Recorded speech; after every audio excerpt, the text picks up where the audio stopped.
ఉంది. ఢిల్లీ గాని, పంజాబ్ గాని. ఈసారి అలా దెబ్బతింది అక్కడ. ఆమ్ ఆద్మీ పార్టీ దెబ్బతింది కూటమి కారణంగా. అవును. పంజాబ్లో ఇదివరకు 4 సీట్లు వచ్చినాయి, ఇదొక వాళ్ళకి 1 సీటే వచ్చింది. ఢిల్లీ 0 అయిపోయింది.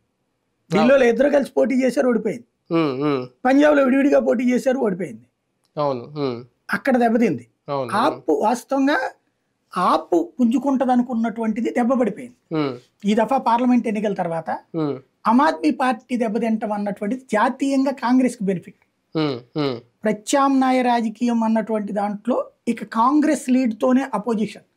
ఇంతవరకు ఏంటంటే అపోజిషన్ వెనక కాంగ్రెస్ పరిగెత్తింది, నన్ను చేర్చుకోండి. ఇకపైన కాంగ్రెస్ వెనకాల పరిగెడతాయి ఆమ్ ఆద్మీ పార్టీ వీళ్ళందరూ, నన్ను వెంట పెట్టుకెళ్ళండి అనేసి. ఒక రకంగా నరేంద్ర మోడీకి ఇది ఒక షాక్ అనుకోవచ్చా, నవీన్ పట్నాయక్ తిరుగుబాటు ఎజెండా? ఊహించిందే. ఎందుకంటే వాస్తవంగా జగన్మోహన్ రెడ్డి, నవీన్ పట్నాయక్ ఇద్దరితో కూడా డైరెక్ట్ రాజకీయ రిలేషన్స్ లేవు. అవును.